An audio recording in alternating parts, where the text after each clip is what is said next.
pillows are one of the easiest and quickest ways to update your home decor. There are tons of different pillow types you can make, one of which is the knife edge pillow, which is made simply by stitching two fabric panels together along the edge.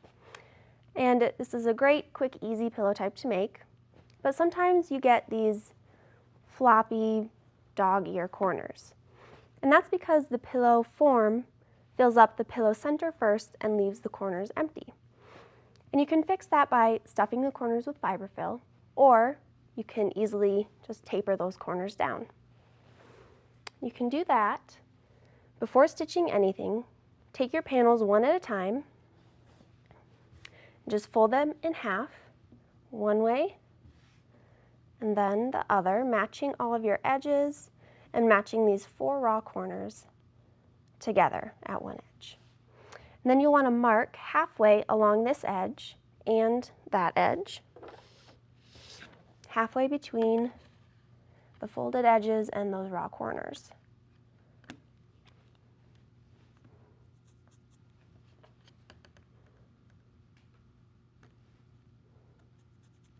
You'll also want to mark at this corner a 1/2 inch in from this edge and that edge.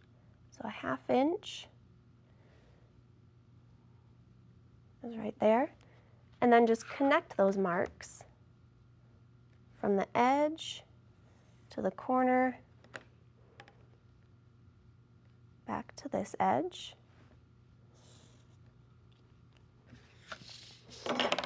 And then trim that corner off.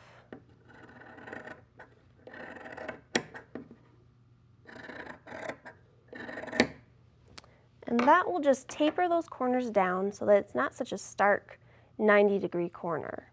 And you'll do the same thing to your other panel, and then just stitch them together along this edge. So you get this sort of curved corner, which when it's stitched will end up like this. So the form fills up those corners a lot nicer.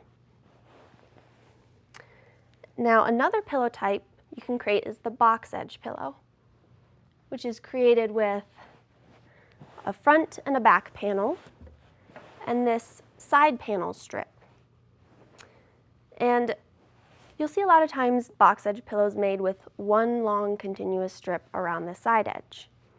And the form will fit better if you create separate side panels for each of these edges.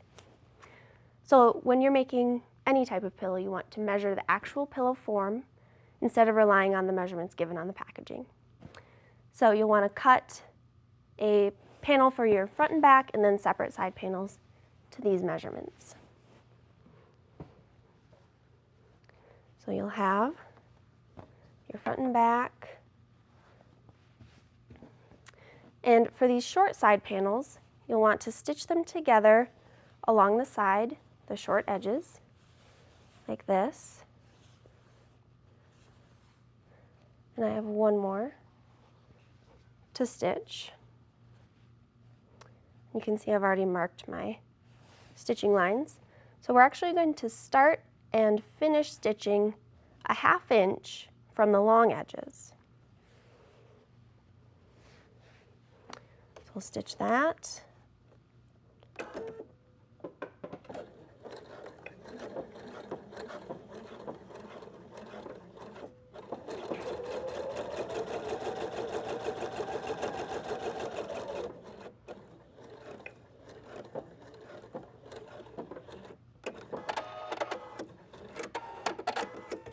And you'll press your seams open so that everything is stitched together in this continuous strip. And then on your front and back panels, you'll also want to mark a 1/2 inch from each of these edges.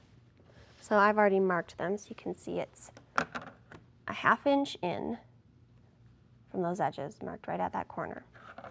And those marks are just to align our strips. So we want to align that 1/2 inch mark with the point where we stopped sewing, which will let your raw edges align as well.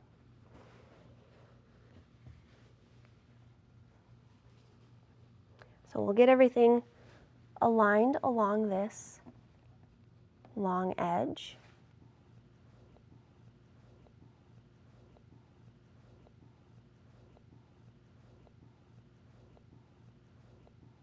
And you can see when you're pivoting these side panels around the corners, the way we've stopped stitching a 1/2 inch from that edge just makes it a little bit easier for us to pivot that around.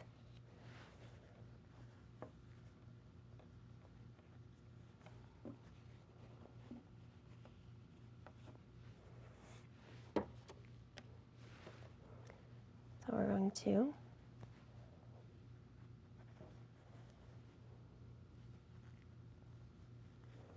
and when we stitch these side panels, we're not going to stitch it all in one go.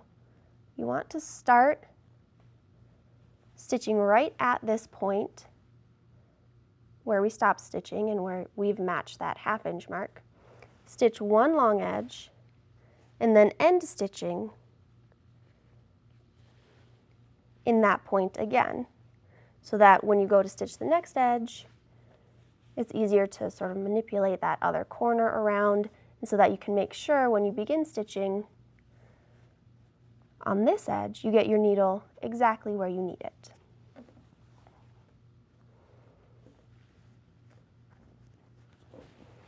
So we will stitch one corner to demonstrate.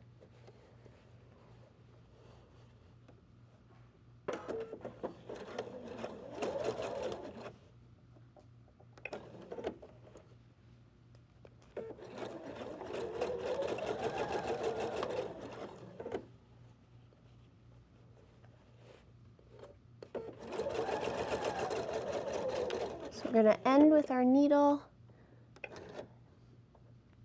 down right in that point, and you can lower or shorten your stitch length if you need to when you approach the corner to get everything right in the exact place you need it to go.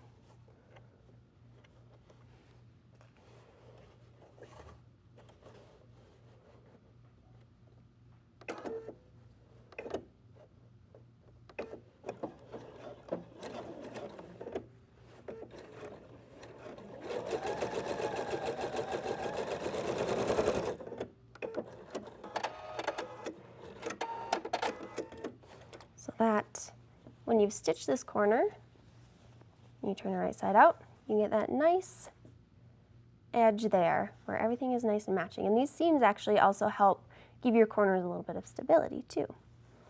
So you're going to do the same thing around all of these edges and do the same thing to stitch your back panel on. And then it'll turn out looking like this.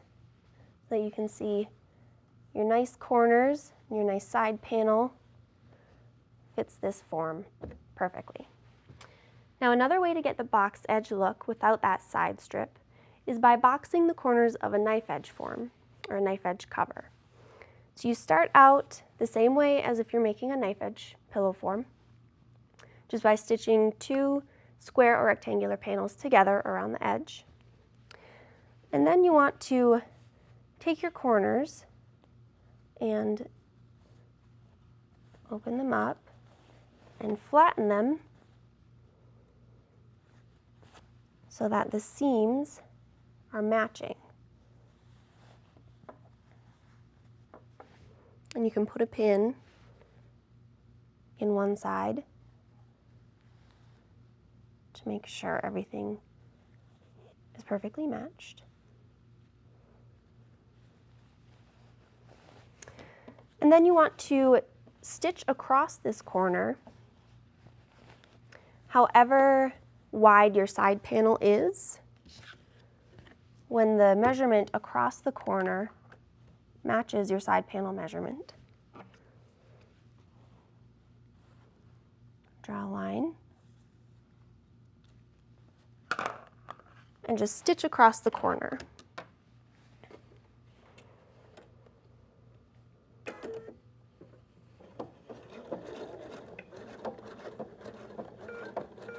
You'll want to back stitch all the way to that edge.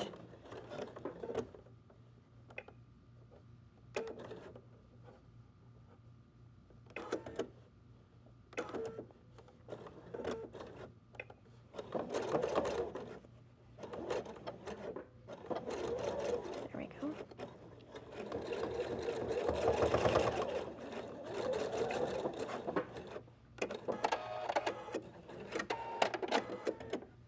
Then you'll just trim that corner off to about a 1/4 to an 1/8 inch seam allowance. And then when you turn that corner right side out,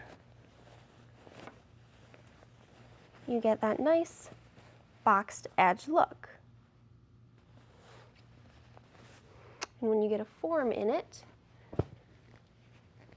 it looks like this. So you have your seam along each edge and your corner nice and boxed. Now when you're cutting your fabric to box the corners for a form like this, you want to take the front panel measurement and then add the width of the side panel plus your seam allowances, because when it's stitched and curved around this form, you have half the distance here and half the distance on the other side. You want to do that for the width and the length. And there's no end to the pillow types you can create just by changing up the fabric, the trim, the pillow type, and the material that you stuff the pillow with.